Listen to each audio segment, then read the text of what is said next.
turn on the light.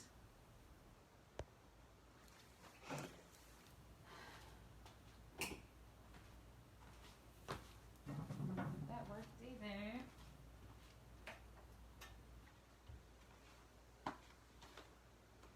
I think that made it a little bit better. Hi. I know I'm like, 2-3 minutes early maybe. Let me just set the tone and the atmosphere for this topic tonight.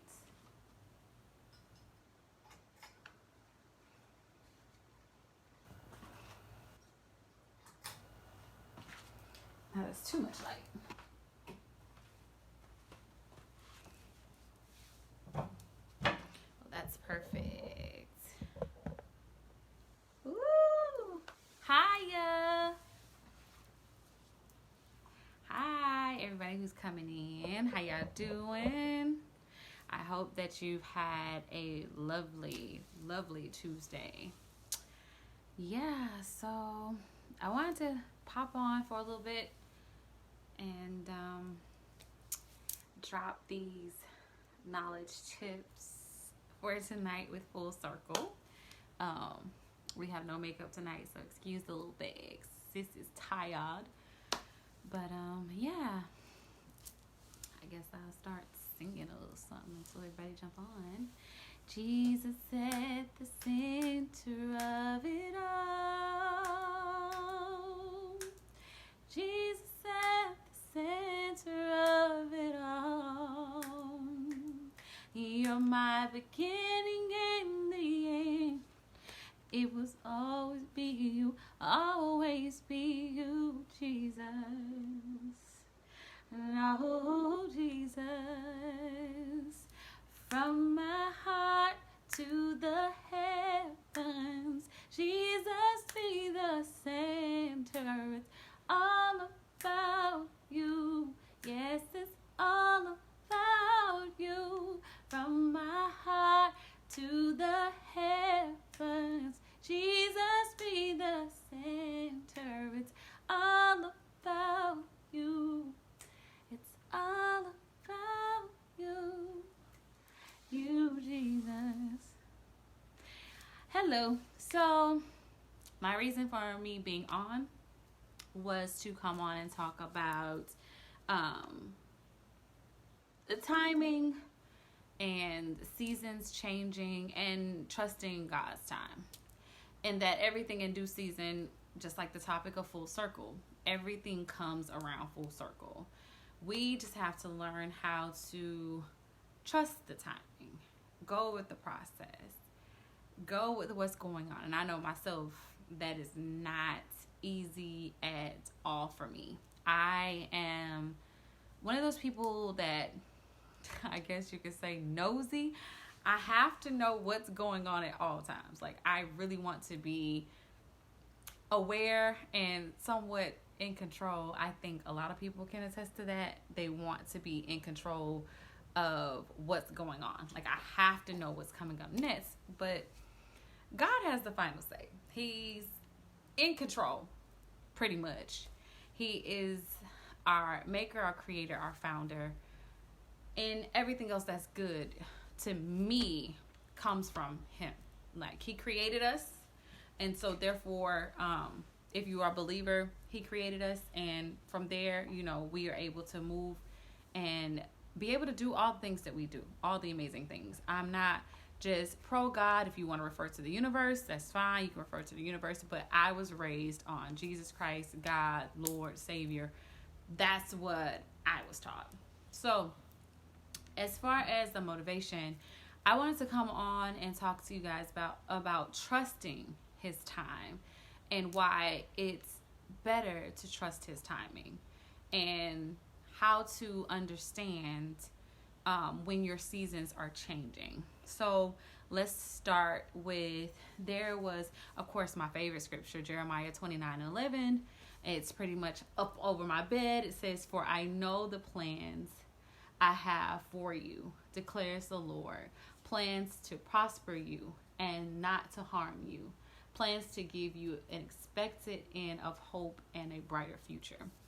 And then I also have Ecclesiastes 3, and I think it's verse 1 only that I jotted down. And it's, there's a time for everything and a season for every activity under the heavens.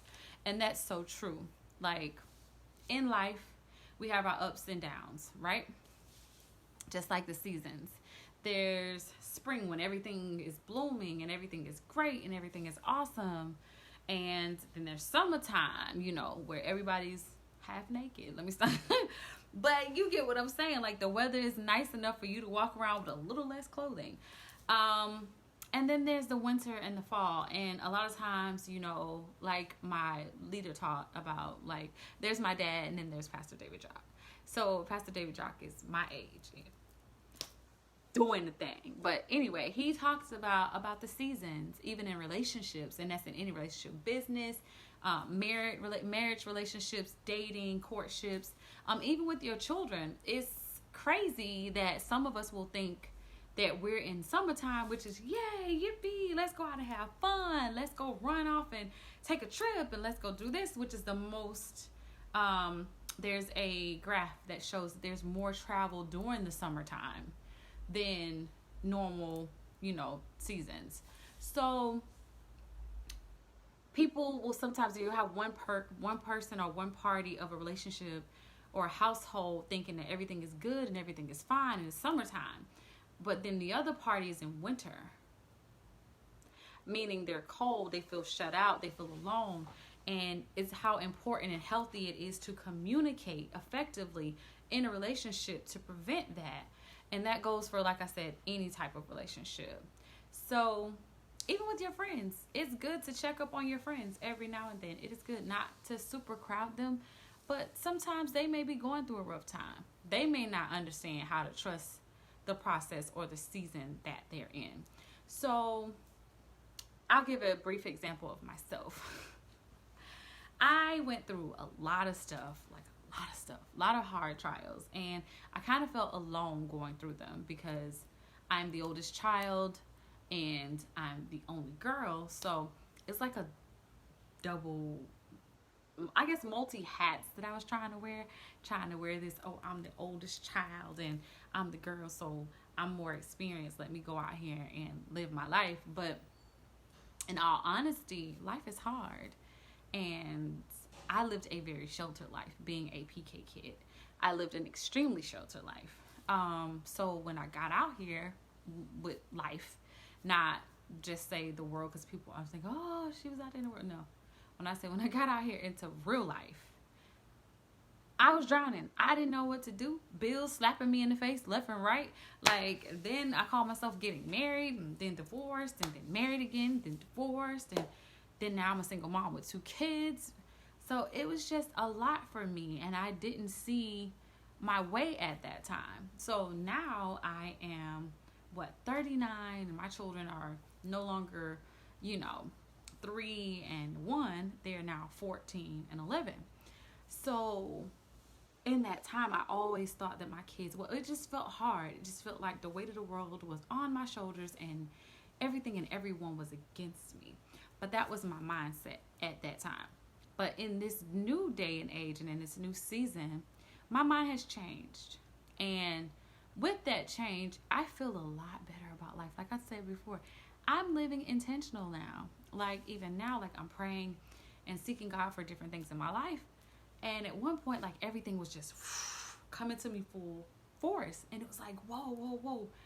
I'm not sure if I can handle this. Like, God, are you sure? And so in that season when I did that, it's kind of like now God was like, okay, yeah, you don't know if you want it. You've been praying and crying and asking me for it. And now you're not sure if you know if you want it. Okay, so let me just go ahead and draw this up real quick. Take this back over here. And when I feel like you're ready, then I'll present it again. So now I'm trusting and I'm believing again. And I'm just praying hard. And it seems like God is taking his time. And I received a couple prophecies that said, by this time or by that time, this will be worked out. But it's like, oh my gosh, I literally, I didn't think about what I was thinking and how I was coming across to God in that season, questioning what he was blessing me with. It was like, whoa, God, I'm so sorry. And it's like, Crystal, you need to trust the process. You need to trust the timing. When God says it's time, it is time. It is not for you to question it. It is not for you to think, well, can I really handle this?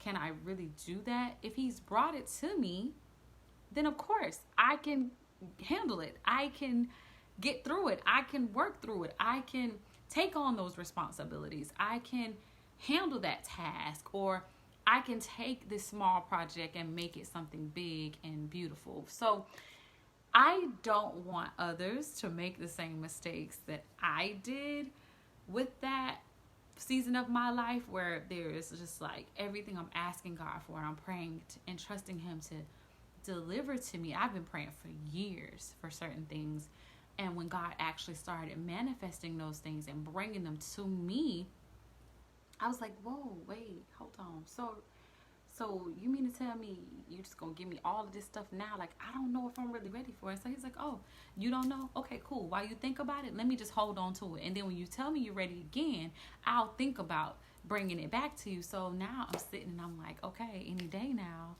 whenever you're ready now. And he's just like, man, girl, I ain't feeling you. You with that foolishness. You told me that last time. That's how I hear God talk to me. Like, he's just as, like me. But I want to encourage others not to be afraid of the seasons. Take them. Sometimes you may have to cry. Sometimes you may have to walk alone.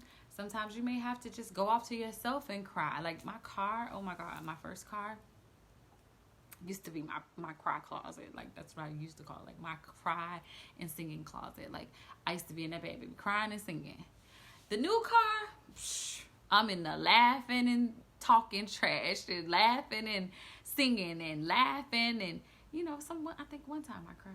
Yeah, one time I might have cried. But yeah, majority of the time I'm laughing and singing in that car, because my now is like, whoa. That was prophesied to me too, that my latter days would be far greater than my former days. And it's like, he really did prophesy that to me before. Like, God really did send someone to tell me just how great and phenomenal my latter years would be, meaning my greater years, my years to come would be. At the moment, all I could see was my worries, my frustrations, my lack of funds that I had, and how I didn't have any gas in my car, and how I was alone raising 2 kids, and I don't even know how I'm gonna pay the mortgage, or I'm behind in the mortgage, or I'm getting ready to go through foreclosure. Like, it was a lot going on at that time. But God sent people in my life, had people in place to bless me and to help me in my time of need. And so now in this season, I'm able to put those good energies back out there, or replenish what God had given me. I'm able to do that for someone else. I know there's a couple times where people be in front of me and they'll be scrimmaging, or, rustling around in their wallet or in their pockets or in their purse and trying to find money to pay for groceries and stuff. And I just be like, well, how much is it? It's okay. Just go ahead. I got it. And they're looking at me like, are you sure? And I'm just like, yeah. And then the cashier would talk to me later and just be like, well, why'd you do that? And I was like, honey, I remember days when I didn't have it, And because I didn't have it, now that I do, I want to show God, not only just tell God, thank you for making a way for me. I want to show him that in this season of where I am now, where you've placed me, I am grateful. That's pretty much it. And I said I was going to get on here and talk about this and not get emotional, but it's hard sometimes that, I look at mine now and it's like, whoa, like, I really went through all of those things and made it out, and people have no clue. Like, I have people that are jealous and envious of me, and it's like, why are you jealous and envious? I have nothing. But my father had to remind me that it's your spirit. Sometimes you can make it out of things and don't look like you even been through anything. Some people are jealous of you because of that. So I just want to encourage anyone, everyone who has gone through tough times, gone through hard trials, or maybe even going through something right now. It will not be like this always. Trust me. I'm gonna look eyeball to eyeball, no context. These are raw eyes. Like, it will not be like this always. Trust me. I want you to honestly trust me. It will not be like this. And I pray for your strength at this time to make it through. That God sends you those divine appointments, sends you those divine interventions, and sends you those divine interruptions, that things that are connected to you that you are no longer in need of in this season will just detach automatically. Divine appointments for the places that you go if you're in need or you need answers or questions about something, that God has that set person there to answer those questions, or a person that can basically take you there, shift you into elevation, or put you in, like, some people need a job. You never know. You can go somewhere, you be on time. God could just give you these feelings about moving and doing things and going somewhere, dressed in a certain way. Listen to those nudging spirits. Like, listen to that. I call them nudging. Like, God is like, hey, wake up. Hey, hurry up and get up and go there. Like, hurry up and go over there and say hello to that person. That person has something for you. Or he'll just do that. He'll just be like, hey, say hello to that person. And then that hello to that person in that one moment turns into a life-changing event, or that person turns out to be a great friend to me. Like, that has happened to me more than a lot of times. Like, I can't even count. I have went somewhere and the very thing I needed, God sent me to say hello to somebody. And it's like, I say hello to them, and then from there, instantly, everything I needed, the answers that I needed, what I wanted, what I was desiring, knowing about, it just, now this person has the information. And I'm just like, oh my gosh. Like, one time I started crying because I had been looking for a person to do my bio for me for quite some time. And God just put it to where me and this person, like, clicked like friends. And they told me recently, I'm right. I'm just like, wait, what? Oh my God. And they told me, yeah, sure, I'll do it. I'm like, what? So it just pays to trust God's timing and to walk with him. Like, this ain't me. It's the God in me. What? It's the God in me. That's all it is. It's just the God in me. And she's a little something. But honestly, I'm changing. I have changed, and I'm still changing. I'm not perfect. Never been perfect. Do sis want a perfect life or live a better life? Yes, she does. But I'm not perfect, and I will never be perfect. So the same with you. If you make a mistake, you slip, you fall, curse, whatever, like, get up, repent, or get up, try it again tomorrow. If you set a goal to lose 5 pounds, and I'm talking to myself, and you eat a piece of cake today, get up and go run later on this afternoon or tonight or tomorrow. Get up. It's okay. Tomorrow, don't eat a piece of cake. But I hope I said something or shared something with someone that will help them. Again, the scriptures that we discussed tonight was Jeremiah 29:11, one of my fave, and Ecclesiastes 3, verses 1 and 2. I hope that you guys have a great evening, and I will see you. Bye. As usual. Later.